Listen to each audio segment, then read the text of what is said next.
Hi everyone, আজকে আমি এবং আমার ভাই গিয়েছিলাম এনটিপিসি আন্ডার গ্র্যাজুয়েটের এক্সাম দিতে।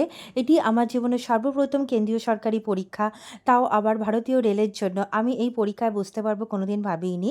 আমার জন্য আমার ভাই ফর্ম ফিল আপ করেছিল এবং all credit goes to him. আর এখানে আমরা ফাইনালি পৌঁছে গেছি টিসিএস গীতবিতানে। এখানে আমাদের সিট পড়েছিল and I am really excited. আমার ভাইয়ের সেকেন্ড শিফট পড়েছিল, আমার থার্ড শিফট পড়েছিল। তো একই জায়গায় থাকলো, একই টাইমে ছিল না। এটাই হলো টিসিএস গীতবিতান, যেটা তোমরা দেখতে পাচ্ছ। এরপরে মজাদার জিনিস দেখো। Any type watch, any type electronic gadget, plastic folder, pen, pencil, extra paper, mobile pen, money purse, earring, nose pin, roller chain, aunty. এইভাবে আমাদের কাছ থেকে সমস্ত কিছু মোবাইল এবং সমস্ত কিছু জিনিস কেড়ে নেওয়া হয়েছিল অ্যাজ পার ওদের রুলস। খুব মজা হয়েছিল, অন্যরকম লেগেছিল। আর পরীক্ষাটা মোটামুটি হয়েছিল, কোনো রকম প্রিপারেশন আমি নিয়ে যাইনি, কারণ আমি এই পরীক্ষায় বসতে পারবো ভাবিনি সেভাবে।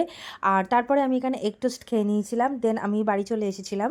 মানে আমরা ওখান থেকে ই রিক্সা করে আমরা যাচ্ছিলাম ঝিলপাড়ে। আর বিকেলে টিসিএস গীতবিতানের জায়গাটা বিকেলে কি সুন্দর লাগে তোমরা দেখতে পাচ্ছ। আর আমি খুব হ্যাপি যে এই পরীক্ষাটা আমি বসতে পেরেছি, এবং এরপরে যদি আমার কাছে আর কোনো সুযোগ আছে আমি অবশ্যই এখন থেকে প্রিপারেশন নেব এবং সেই সুযোগের সদ্ব্যবহার করব। আর আমার ভাই অনেক আগেই বাড়ি চলে গেছিলো, কারণ ওর দুটোয় পরীক্ষা শেষ হয়ে গেছিলো, 2:15। তো ও তখন বসে থেকে কী করবে, কিন্তু ওরও বাড়ি আসতে 5টা বেজে গেছিলো। আমাদের এখানে বাড়ি আসতে অনেক সময় লাগে, বাসগুলো দাঁড়িয়ে থাকে, আসতে চায় না, ডিস্টেন্স অতটা নয়। এখানে একটা টোটো স্ট্যান্ডে শ্রাবণের শেষ সোমবারের ভোগ দিচ্ছিল, সেই ভোগ নিয়ে আমি আর আমার ভাই বাবা চলে এসেছিলাম। বাবা আমাকে দিতে গেছিলো, ও নিজে গেছিলো, নিজেই এসেছিলো। আর এখানে আমার থাম্ব ইমপ্রেশনটা তোমরা দেখতে পাচ্ছি, থাম্ব প্রিন্টটা আমাদের দিতে হয়েছিল। আমার খুব মজা লেগেছে এই কালো কালো যে ছোপগুলো দেখে আঙুলের মধ্যে।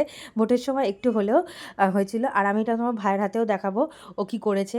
ও তো সারাক্ষণই জল ঘাঁটে, তোমরা ওর হাতটা দেখতে পাবে, পুরো জল ঘেঁটে পরিষ্কার করে ফেলেছে দুটো আঙুল। একটা বদমাশ, ওটাকে মোটা টেডি বিয়ার বানাবো আমি। আর এবারে এই টিকিটগুলো দেখতে পাচ্ছ, এই টিকিটটা তোমরা অনেকেই বলো যে আমাদের বাসের প্রপার টিকিট হয় না, কিন্তু গভর্নমেন্টের বাসে আমাদের প্রপার প্রিন্টেড টিকিট হয়। দেন বাড়িতে ডিনার করে শুয়ে পড়েছিলাম। বড় ভিডিওটা